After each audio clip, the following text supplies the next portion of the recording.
En Europa suenan tambores de guerra. De guerra, sí. Nadie habla de ellos, solo algunos líderes se atreven. Rusia golpea, Irán amenaza, China avanza.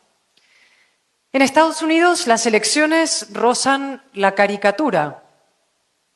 No iba a decirlo, pero lo voy a decir. Entre la senilidad y el delito. En América Latina los viejos flagelos perduran. El caudillismo, la pobreza, la polarización. ¿Y qué decir de España? Eso daría para otra conferencia. Y sin embargo, yo no consigo desanimarme y ustedes tampoco deben hacerlo. Todo lo contrario. El pesimismo es la coartada de los cobardes. La excusa para no hacer nada, quedarse en casa. Total, topa todo mal, ¿no? Y algo mucho peor. El pesimismo es el mejor aliado del populismo y del autoritarismo. La vida al baño María no existe, y mucho menos la militancia democrática, el patriotismo al baño María. Defender la libertad, denunciar el abuso de poder, combatir el crimen y la corrupción, nada de esto puede hacerse sin un alto grado de resistencia, sin conflicto y sin coste. A veces ese coste supera lo más sagrado. Pienso en mi queridísima amiga María Corina Machado, una heroína en Venezuela. En Alexei Navalny, un mártir en Rusia, asesinado por Putin. En el valiente Zelensky, luchando en Ucrania por la democracia, por la libertad de toda Europa. En las mujeres iraníes, ejecutadas por el simple hecho de quitarse el velo y pasear sus melenas al viento. Y pienso también en los cientos se dice pronto, de políticos mexicanos asesinados en los últimos años por defender sus ideas, sus proyectos distintos. Su sacrificio nos señala el camino y nos recuerda también de dónde venimos. La construcción del orden liberal costó sangre, sudor y lágrimas. Lo saben muy bien los grandes industriales de Querétaro, que son de los más importantes, no solo de México, sino del mundo, ¿no? Las empresas compiten hoy salvajemente para captar talento. Lo que buscan es talento. Pero para poder captar talento, antes tiene que haberlo. Y a este ritmo cada vez habrá menos. Uno de los fenómenos más alucinantes y nocivos de la última década es precisamente la destrucción de la figura del experto. Derribado de su pedestal, como las estatuas de Cristóbal Colón, o de Washington, o de David Hume, la de Churchill la intentaron tumbar también.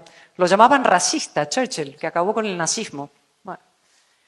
El periodista degradado a la condición de tuitero. El parlamentario, yo, convertido en palmero, ¿no? Los que aplauden al grupo. Los científicos homologados a los curanderos. Y en cambio, el influencer erigido en maestro preceptor, ¿no? El instagramer, lo máximo, un oráculo. Y cualquiera elegido presidente del gobierno.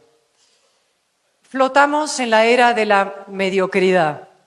El conocimiento, la experiencia, el mérito, los hechos, la ley, el esfuerzo, los pilares del progreso han sido arrumbados, apartados, como si conformaran un canon caduco, el reaccionario mundo de ayer.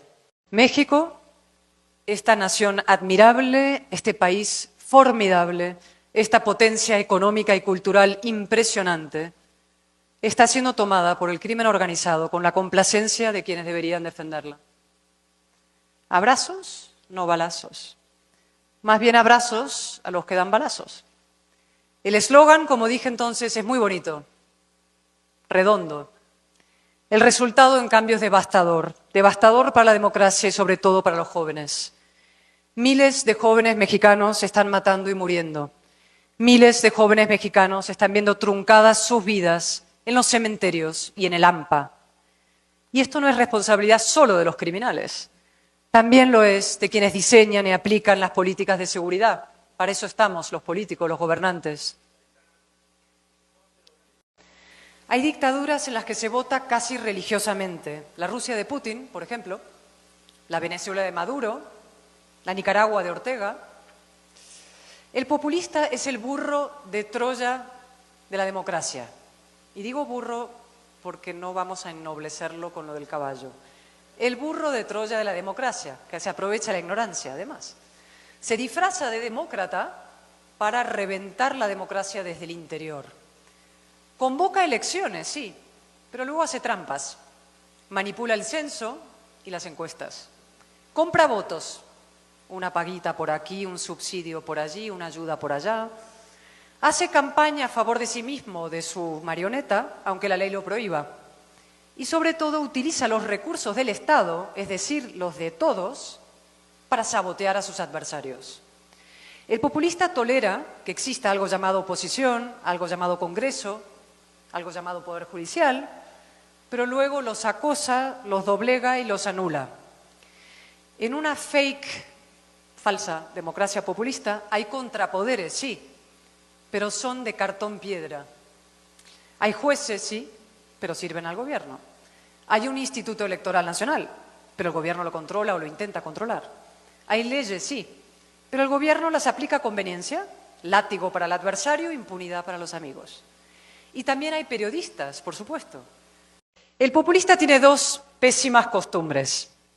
La primera consiste en tratar a los ciudadanos como si fueran niños menores de edad, a los que no se les puede decir la verdad, no vaya a ser que no la entiendan, o peor aún, que sí la entiendan y luego no les voten. Esa pésima costumbre se multiplica en los discursos dirigidos a los jóvenes. Ahí el populista se convierte en el hada madrina de un cuento infantil. Todo mimos, todo halagos, todo promesas de imposible cumplimiento.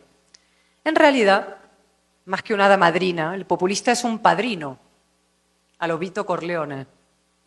O por seguir con la metáfora cinematográfica. ¿Se acuerdan del Libro de la Selva? Versión Disney. Hay un personaje. El populista es como la serpiente Kaa, que le canturrea a un hipnotizado Mowgli. Confía en mí, solo en mí. Mientras va enroscándose a su alrededor para devorarlo. Estimados jóvenes, ustedes tienen en su mano que la política no sea un barrizal, un lodazal, donde chapotean pícaros, egoístas, corruptos, mediocres, y en cambio se acerque a su ideal, la gobernanza íntegra, integradora, inteligente de la casa común de los mexicanos. La razón necesita representación y la necesita de forma urgente. Así que despierten, interésense en la política, implíquense en la política, opinen de política, incluso practiquen la política de forma activa o como mínimo pasiva, con la movilización y con el voto.